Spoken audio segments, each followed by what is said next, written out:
Balina değil mi bunlar? Balina değil bunlar. Balina değil. Köpek balığı. Köpek balığı. O yüzden balık. O yüzden dünyanın en büyük balığı. Dünyanın en büyük köpek balığı aynı zamanda dünyanın en büyük balığı. Ama balina değil. Su güzel. Gözlüğümüzü taktık.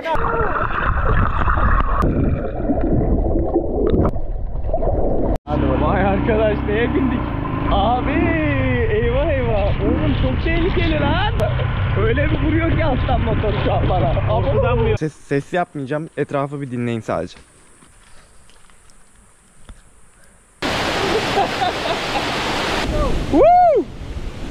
Bırak! Herkese günaydın. Gece 3 abi. Abi daha insanlar yeni gece kulüplerinden dönüyor uyumaya. Biz uyandık, tura gidiyoruz. Herkese güzeller güzeli Filipinler'den, Filipinlerin Oslop kentinden selamlar. Yeni bir bölüme, yeni bir haftaya hoş geldiniz dostlar. 2 saat yolculuktan sonra sabah saat 5'te gün doğumunun olduğu anda buraya geldik, Oslop'a, deniz kenarına. Peki buraya niye geldik diyor. Oğlum kuşlara bakar mısın ya? Ana! Neler oluyor ya? İnanılmaz bir ortam var abi. Çok garip bir yere geldik. Arkamda 500 tane insan var. Arkamda 500 tane insan, peki ne sırası bekliyor şu anda dostlar? Dünyanın en büyük köpek balıklarıyla yüzeceğiz. Ağızları abi 2 insan boyutunda. Zaten bizim de Alp'le Filipinlere gelmemizdeki en büyük sebeplerden bir tanesi bunlarla yüzmekte aslına bakarsanız. Abi yavaş yavaş güneş doğdu. O yüzden ışıklanmaya başlıyor ortam. Şöyle size göstermek istiyorum sırayı. Binanın oradan başlıyor sıra. Bu şekilde geliyor. Böyle geliyor. İnsanlar artık sandalyelere oturmuşlar. Biz de 2 tane sandalye aldık kendimize. Yaklaşık çünkü yarım saattir biz de burada oturuyoruz. Şu gördüğünüz koltukta. Evet abi, bu balina köpek balıkları derken bu arada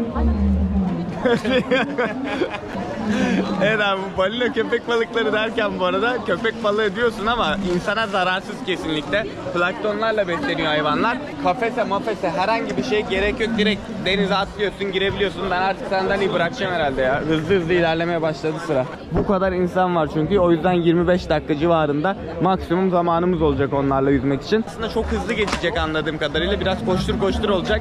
Görebildiğimiz kadar görmeye, fotoğraf çekilebildiğimiz kadar fotoğraf çekilmeye çalışacağız onlarla birlikte. Filipinler'de gittiğin her turda, her yerde abi isim, soy isim, yaşın ve ülkeni yazıyorsun, bu şekilde imza atıyorsun yanına da. Sürekli bu arada anons yapıyorlar. Anonsta da diyor ki kesinlikle dokunmanız yasak, kesinlikle dokunmanız yasak vesaire. Bu arada biz de wetsuitleri giydik, üzerimi değiştim. Şöyle telefonum için şöyle bir şey almıştım. 20 liraya, inşallah telefonum düşmez denize. Adınızı, soyadınızı yazdıktan sonra buraya geliyorsunuz. Burada bir oturacağız şimdi. Burada bize kuralları anlatacaklar. We are from Turkey. Bakın şu şekilde Türkçe şey hazırlamışlar. Kural kitapçı hazırlamışlar buraya. Buraya demek ki bayağı bir Türk geliyor. Şaşırdım. Tatil boyunca biz daha hiç Türk görmedik. Şu anda bizim numaramız 66. 66 numarayız. Buradaki her insanın gördüğünüz numaraları var. Bazı teknelerin üzerinde 10 kişi falan var gördüğüm kadarıyla. Bazı teknelerde sadece birkaç insan var. Biz 6 kişi olacağız. Şu gördüğünüz 2 kız, bu gördüğünüz 2 arkadaş, bir de Alp'le ben olacağız. 6 kişiymişiz toplamda. Şu mikrofonla abi adınızı okuyor. Numaranızı daha doğrusu. Sonra can yeleğinizi alıyorsunuz.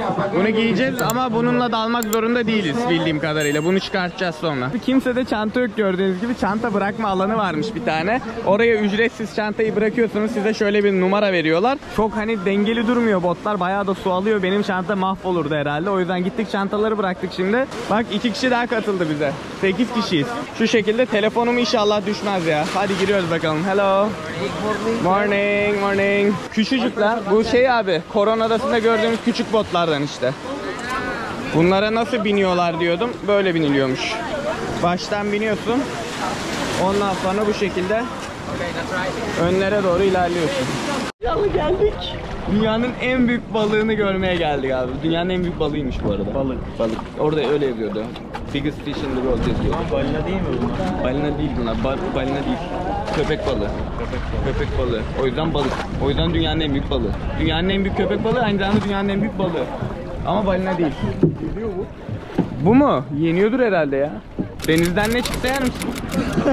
Ve dalıyoruz. Hadi bakalım.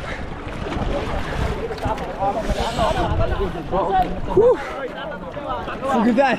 Gözlüğümüzü taktık.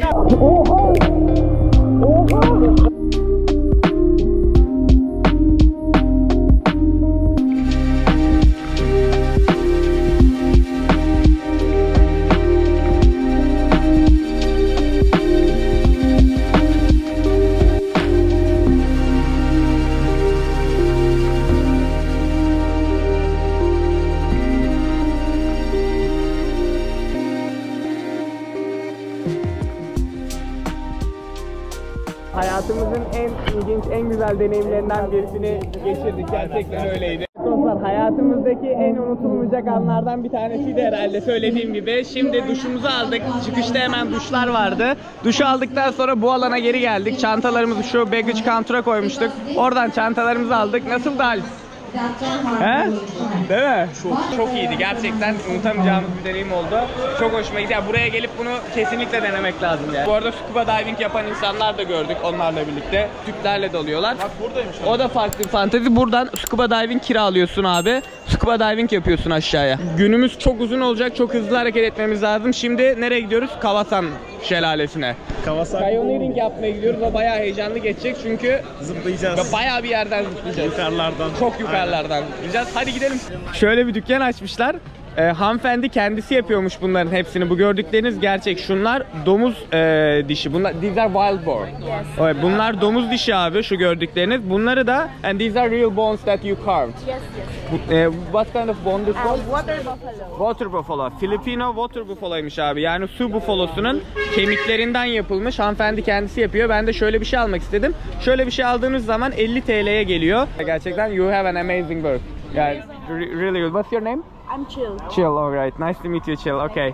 Alright, I'll get this one then. Evet dostlar, ekipmanlarımızı giydik. Şimdi arabanın arkasına atladık. Kaskımız, can yeleğimiz, ondan sonra bir de deniz ayakkabılarımız. Ben kendi deniz ayakkabılarımı getirmiştim. Onları giydim. Alp buradan aldı bir tane. Ya aldı dediğim aslında fiyata dahil bu ödediğimiz her şey. Hadi baba. Vay arkadaş, neye bindik?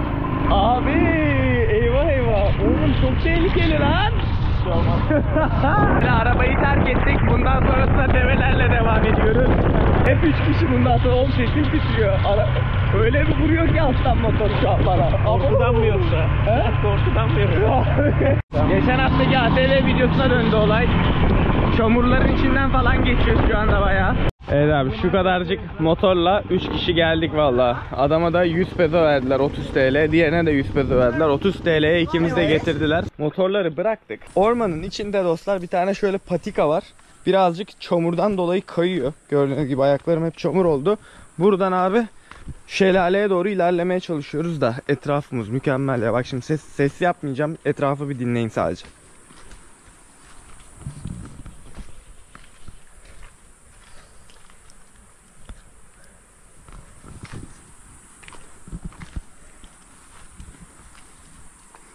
Şu şekilde bir yere çıktık. Suya girdim. Bayağı soğukmuş lan. Al, dondum. Dostlar, tur bayağı eğlenceli başladı. Az önce şu gördüğünüz yerin içine girdim abi.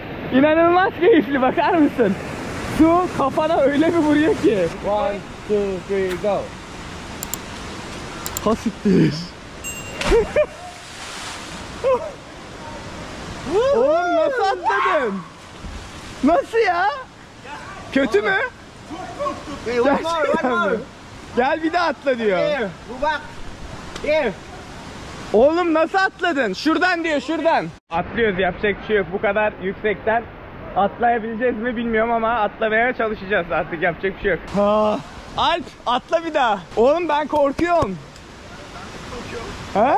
Nasıl atladın lan? Oğlum hiç mi bir şey olmuyor? Hiç mi bir şey olmuyor? Okay.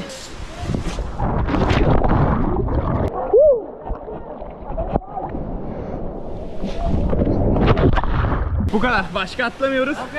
Şimdi o yandakinden tutunarak atlamak istiyorum. Böyle bir ağaç yeri yapmışlar şu an ama bu çalışmıyor dedi. O yüzden normal atlayacağız. Saçma sapan güzel bir yere geldik. Şurada merdivenler yapmışlar. Oradan merdivenden aşağı ineceğiz abi şimdi. Filipinler çok güzelsin ya. Fazlara bak, çok güzel ya.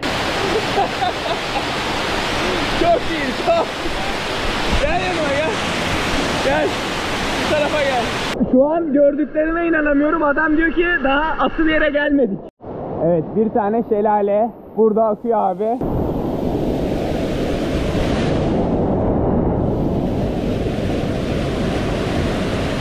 Çok iyi duruyor ya. Woo! Bırak! Burası da level 2 abi. Buradan atlıyoruz. Hadi bakalım. Dermişim. Buradan nereye atlıyorsun ya? Buradan atlarsan son atlayışın olur hayatta yaptığın. 4 katlı eski bir otel. Geçen yıl burayı tufan vurdu. Geldiğimiz yol zaten buraya. Yarısı yoktu yolun. Sahil şeridindeki evlerin hiçbirisi yoktu. Yok olmuştu.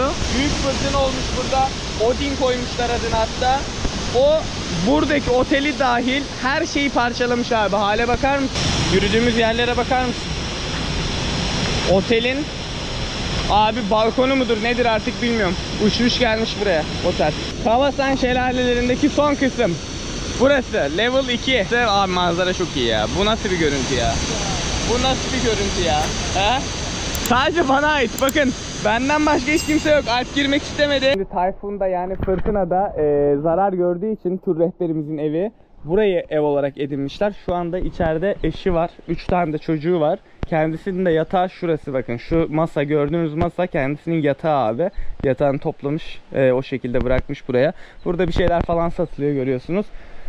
Biz de üzüldük tabii ki bu görüntüye. Yapacak bir şey yok.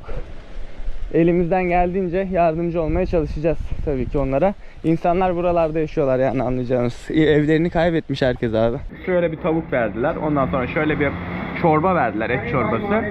Birazcık sebze var, birazcık da pilav var abi önümüzde. Böyle bir yemek, sade bir yemek. Biz bununla doymayız tabii ki. Ama akşam çok güzel bir yere yemeğe götüreceğim abi.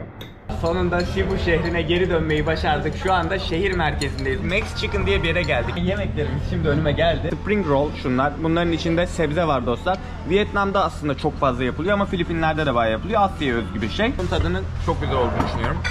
Bayağı güzel. Sosunu beğendin mi? Evet sosu abi olay. Şu sos var ya. Mükemmel. Bu nasıl bir sos? Ne var abi bunda?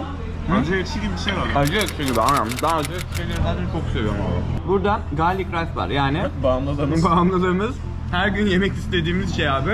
Garlic rice, sarımsaklı pirinç abi. Dünyada sadece Filipinler'de yapılıyor. Benim gördüğüm kadarıyla. Diğer ülkeler bilmiyor bile ne olduğunu. Sorduğum zaman böyle o ne falan oluyorlar. Asya ülkelerinden bahsediyorum. Garlic rice nasıl? Mükemmel. Çok güzel. Her yerde güzel. Yani garlic rice mükemmel bir şey abi. Sarımsaklı pirinç. Ben hayatımda bu kadar güzel pirinç yemedim. Şimdi Alp ilk defa Max Chicken'dan tavuk yiyor bakalım. Çok güzel. Güzel değil mi? KFC falan halt etmiş. Değil mi? KFC falan yalan abi. Abi bu tofunun tadı mükemmel oluyor. Özellikle tofu yemeye getirdim aslında Alp'i. Ama tavuğun tadı da gerçekten güzel değil mi? güzel. Tavuk Tavuğu çok güzel yapıyorlar. abi. Yani şu tavuk gerçekten yapıyorlar bu tavuğu. Bakalım tofuyu beğenecek misin? Bunu ben yesem ya tek başıma. O kadar güzel değil mi? O kadar güzel değil mi? Hı? Evet dostlar bizden bugünlük bu kadar. Yani hiç unutamayacağımız bir gün oldu. Bugün yazdık Köpek ya. balıkları, Kawasan'da tek başımıza gezmek, şu yemek falan filan her şey harikaydı. Umarım siz de izlerken keyif almışsınızdır ve umarım bir fırsatını bulup buralara gelip aynı tecrübeleri edinirsiniz. Filipinler tatili bizim için bu kadardı. Beğendiyseniz videoları beğen butonuna basmayı unutmayın. Bizden şimdilik bu kadar. Bir sonraki tatilde Alp'le birlikte seneye muhtemelen görüşmek üzere. Kendinize iyi bakın. Hoşçakalın. Bir yandan da Alp arkadaşım uyuyor.